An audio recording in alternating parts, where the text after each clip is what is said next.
Identifican a 6 de los trabajadores migrantes mexicanos que perdieron la vida en el accidente de autobús de Florida. Los sobrevivientes comienzan a dar sus dramáticos testimonios. Nueva política para solicitantes de asilo que lleguen al país a través de los puentes fronterizos pasarían al frente de la lista en los tribunales de inmigración. La anunciada medida, sin embargo, ya causa controversia. Sin público y sin el candidato independiente. Así fue el acuerdo pactado entre Joe Biden y Donald Trump para los 2 debates presidenciales que definirán el rumbo del proceso electoral. El senador Bob Menéndez puso su poder a la venta. Esa fue la acusación de los fiscales en el juicio en contra del senador por Nueva Jersey, acusado de recibir sobornos. A unos días del tercer y último debate presidencial de México, los ciudadanos del vecino país esperan escuchar más propuestas y menos ataques entre los candidatos que los ayuden a definir su voto. Un juez de Guatemala ordena la liberación inmediata del periodista José Rubén Zamora, que lleva 2 años en prisión en una presunta represalia por denunciar corrupción del gobierno anterior. Así iniciamos cierre de edición.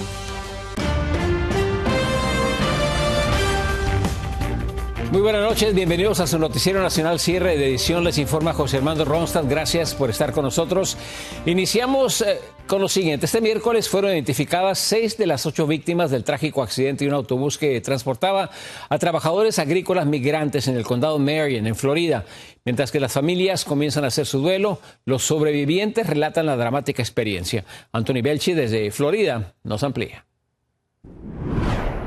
Este es el autobús en el que viajaba un grupo de 53 inmigrantes, todos mexicanos. Se disponían a empezar la jornada para trabajar en el campo. Pasaban pocos minutos de las 6:30 de la mañana del martes cuando se vivió una auténtica tragedia. Esta camioneta chocó por el lateral provocando que el bus perdiera el control y volcara. 8 personas han muerto. Los que sobrevivieron aseguran que están vivos de milagro. Ni cómo agarrarse, de qué agarrarse. Y les digo, pues desafortunadamente unos amigos perdieron la vida y pues es lo que yo les puedo decir. Incluso el presidente mexicano ha hablado públicamente a la nación sobre esta catástrofe. Los consulados de Orlando y Miami están brindando asistencia y tratando de que los familiares puedan viajar de México a Florida. Ya se han identificado 6 de las 8 víctimas mortales. Son Everardo Ventura Hernández, de 30 años, Cristian Salazar Villeda, de 24, Alfredo Tobar Sánchez, de 20 años, Isaías Miranda Pascal, de 21, José Heriberto Fraga Costa, de 27 y Manuel Pérez Ríos, de 46. Si lo requerían la identificación de cadáveres, para convocar a algún familiar, para hacer reconocimiento y trabajar en una visa humanitaria por unos días para que viniera algún familiar. Estamos abiertos a ellos y así lo decide la autoridad policíaca. El conductor de la camioneta ya ha pasado a disposición judicial, está acusado de homicidio involuntario y de manejar bajo los efectos del alcohol. Ya había sido arrestado hasta en 7 ocasiones anteriormente. La juez ha decretado prisión sin fianza, mientras los grupos proinmigrantes piden que se investigue hasta el final. Todavía no se sabe muy bien si había cinturones de seguridad, cómo estaba capacitado el bus con estos trabajadores. Una zona de Florida que vive principalmente de la agricultura. Estos cultivaban sandías, estaban temporalmente con visas de trabajo. La realidad es que la economía de la Florida es muy dependiente de estos trabajadores migrantes, el sector agrícola, el sector de construcción, hospitalario. Varias organizaciones también están recolectando dinero para ayudar a las familias que han perdido a algún ser querido. Aseguran que es un golpe demasiado duro. Desde Miami, Florida, Anthony Belchi, Noticias Estrella TV. Brian McLean Howard, de 41 años y presunto responsable del accidente en el que murieron los trabajadores agrícolas migrantes, dijo a los investigadores al ser arrestado que fumó aceite de marihuana y tomó medicamentos recetados horas antes del trágico percance. Además, agregó que se dirigió a una clínica de metadona donde recibía medicamentos diario por una lesión en las vértebras. Howard falló varias pruebas de sobriedad. Va a permanecer arrestado sin derecho a fianza. Y siguen aumentando el número de casos acumulados en las cortes de migración de este país. Según un reporte del Centro de Información de la Universidad de Syracuse, ya son más de 3,5 millones de casos rezagados desde finales del año fiscal 2023. El número ha aumentado considerablemente con 1,3 millones de inmigrantes con casos pendientes de deportación.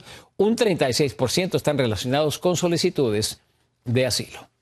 Y se espera que la administración del presidente Joe Biden anuncie más cambios para acelerar los procesos de asilo y las deportaciones en este país. Desde Mission, Texas, Reina Luna nos explica de qué se trata. Un nuevo anuncio migratorio de la administración Biden se espera este jueves y, de acuerdo a varias fuentes consultadas por la agencia AP, tendría como objetivo acortar a 6 meses el plazo para que una persona logre asilarse en los Estados Unidos, claro, siempre y cuando pudiera comprobar rigurosamente que cumple con los requisitos. Sería un paso positivo porque los casos más extremos de la inmigración estarían al frente de la fila, determinando de una vez si califican para asilo o si hay que regresar a sus países de origen.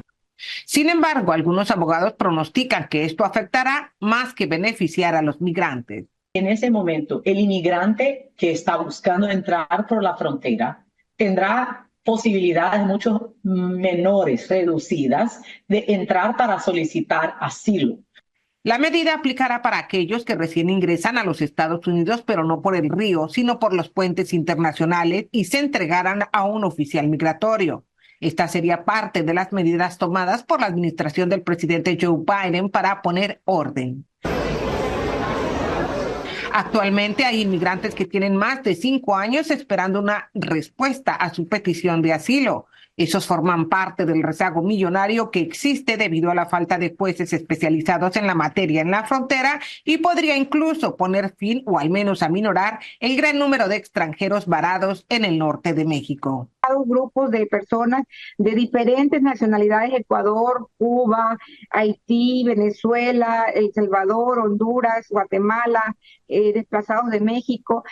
La nueva medida sería anunciada por el Departamento de Seguridad Nacional y de Justicia, mientras el presidente Joe Biden termina de afinar una orden ejecutiva sobre el espinoso tema migratorio. Desde Mission, Texas, Reina Luna, Noticias Estrella TV. Durante el mes de abril, la inflación disminuyó ligeramente en este país, marcando su primera caída anual desde el pasado mes de enero. Es una buena noticia para la Reserva Federal y los consumidores, ya que los precios aumentaron a un ritmo más lento que la inflación en general. Los precios de los alimentos aumentaron un poco más del 1%, mientras que el de la gasolina fue del 1.2%. A pesar de esta positiva tendencia, la reducción en los costos generales se han estancado debido a los costos elevados en los alquileres. Y una embarcación chocó contra un puente vehicular en Galveston, en Texas, ocasionando su derrumbe parcial y un derrame de hidrocarburo. Según las autoridades, el choque se había producido cuando el capitán perdió el control de la barcaza. Afortunadamente no se reportaron víctimas, pero el tráfico fue cerrado temporalmente tras el derrumbe de un tramo de la vía del tren, además de un corte de electricidad en la isla Pelican que afectó a la Universidad de Texas.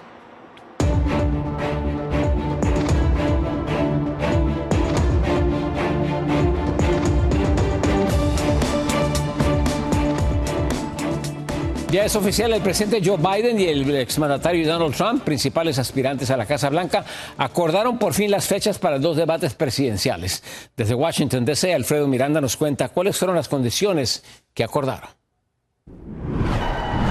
Poco después de que la campaña de reelección Biden-Harris propusiera 2 debates televisivos entre Joe Biden y Donald Trump, ambos acordaron la fecha de su primer debate, el 27 de junio. El segundo sería en septiembre, y lo hicieron de una manera poco convencional. Donald Trump lost 2 debates to me in 2020. And since then, he hadn't shown up for debate. Now he's acting like he wants to debate me again. Well, make my day, pal. I'll even do it twice. So let's pick the dates, Donald. I hear you're free on Wednesdays.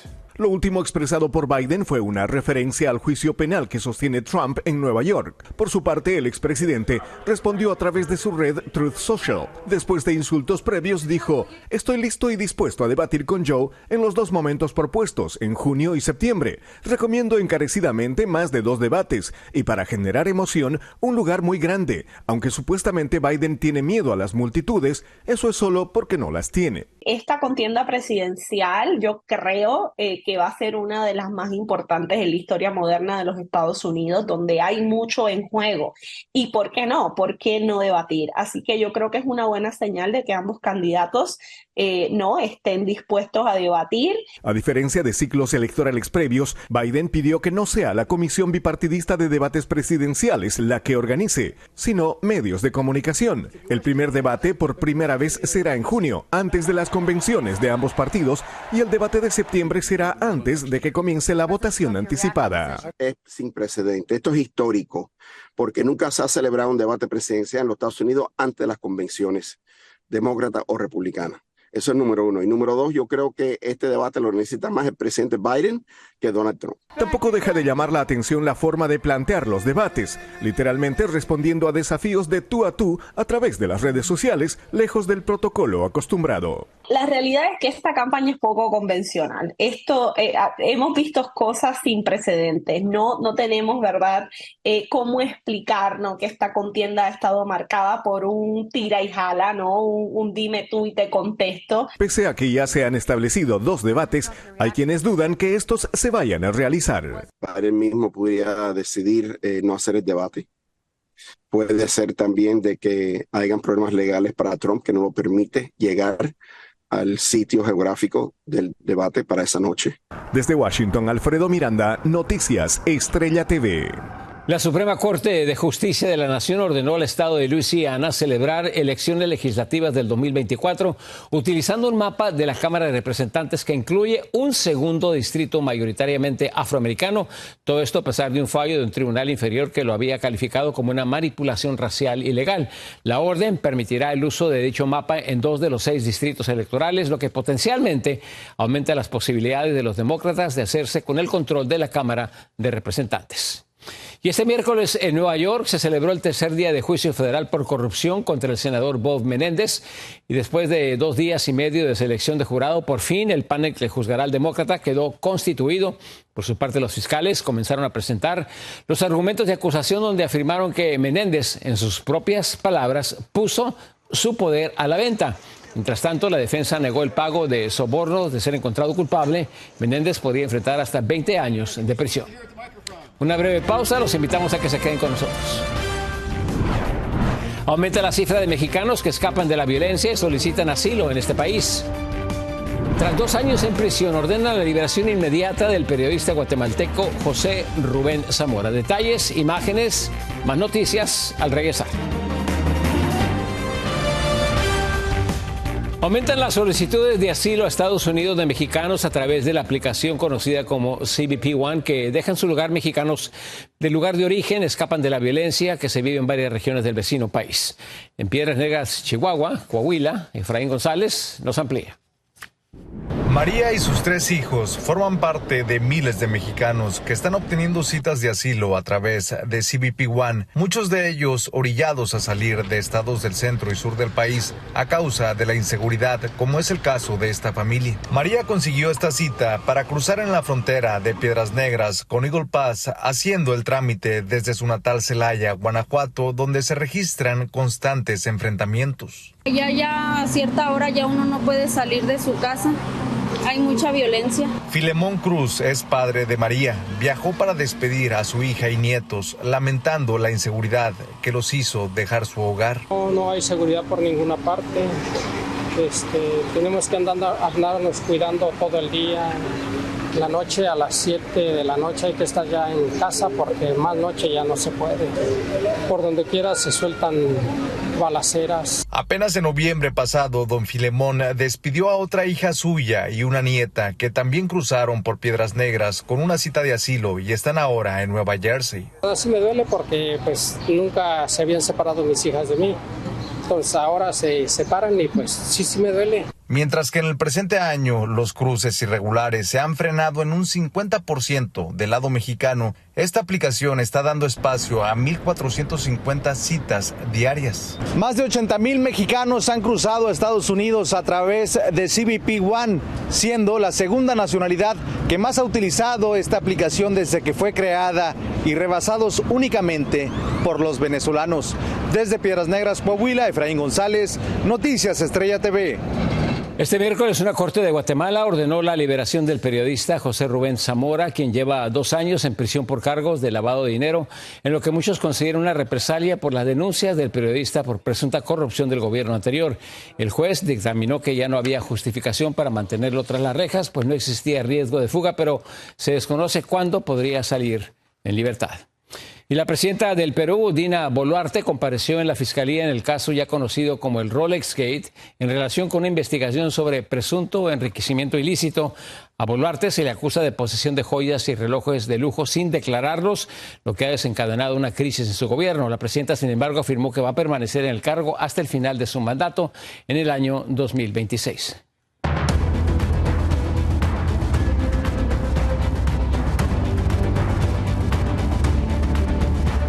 México se prepara para el tercer y último debate presidencial rumbo a las elecciones del 2 de junio. Claudia Sheinbaum, Xochitl Gálvez y Jorge Álvarez Maínez se vuelven a enfrentar en búsqueda de votos. ¿Pero qué esperan los electores de este último cara a cara? Vamos a la Ciudad de México. Víctor Blázquez nos tiene respuestas. Ya está en puerta para el próximo 19 de mayo el tercer y último debate entre los candidatos a la presidencia de la República. Y a 2 semanas y media del día de las votaciones, algunos ya saben a quién le darán su confianza. Van con quien lidere a las encuestas. Yo creo que estar más consciente de las necesidades que como ciudadanos tenemos, ¿no? Porque a veces ellos ahora sí que no viven el día a día de nuestros problemas. Además hay un clima de violencia en México. Según datos oficiales, 68 candidatos a un cargo público han sido ejecutados, lo que para muchos tensa, pero están convencidos de salir a votar el próximo 2 de junio. Incluso las agresiones llegaron a Palacio Nacional y llevaron a que el presidente López Obrador decidiera blindar la sede del Ejecutivo Federal con vallas que miden unos 10 pies. El señor Felipe está en el grupo de los desilusionados de la política. Nosotros los ciudadanos estamos hasta la coronilla porque son puras falacias y no hay nada concreto, nada firme. Deberían de dedicarse más a analizar la situación del país y para poder dar propuestas concretas. Esta muralla pretende detener posibles actos violentos. Y es que en la agenda están eventos como la Marcha por la Democracia y los cierres de campaña de las oficialistas Claudia Sheinbaum, que aspira a la presidencia de la República, y Clara Brugada a la jefatura de gobierno de la Ciudad de México. Los debates han sido más de un poco de ataque, pero pues sí hay que estar informados, ¿no? Lo importante es verlas, evaluarlas y estar informados. Así permanecerá Palacio Nacional más de 18 días, resguardando al presidente de posibles conflictos que puedan llegar hasta aquí. Y es que el ambiente se nota tenso rumbo a las elecciones. En Ciudad de México, Víctor Blázquez, Noticias, Estrella TV. Durante su visita a Ucrania, el secretario de Estado Antony Blinken anunció la ayuda del gobierno estadounidense por $2.000 millones en financiamiento militar. La mayoría de los fondos provienen del paquete firmado por el presidente Joe Biden el pasado mes, mientras que lo restante deriva de un financiamiento militar que no se había designado. Más información al regresar. Sigan con nosotros.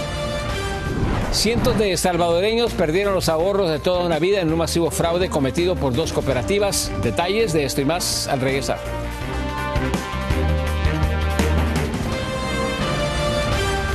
En El Salvador, 2 cooperativas de ahorro fueron intervenidas por el gobierno acusadas de robar los fondos de cientos de personas, incluyendo muchos salvadoreños que viven en los Estados Unidos. El monto de lo robado rebasa los $300 millones. José Natán Vázquez nos tiene los detalles. Miles de afectados por la defraudación de cientos de millones de dólares de la cooperativa de ahorro y préstamo COSAVI comenzaron a recibir sus ahorros después de que autoridades de gobierno intervinieran la institución financiera. No, menor de $1,000. Pero sí es su totalidad. Sí. Pero la incertidumbre y la angustia para los socios que tenían sus ahorros en la cooperativa apenas inicia, ya que las autoridades salvadoreñas en una primera etapa entregaron los ahorros que no sobrepasen los $1,000. En una cuenta tiene más de 1,000 y en un depósito tiene también 1,000. No le dan ni 5 centavos.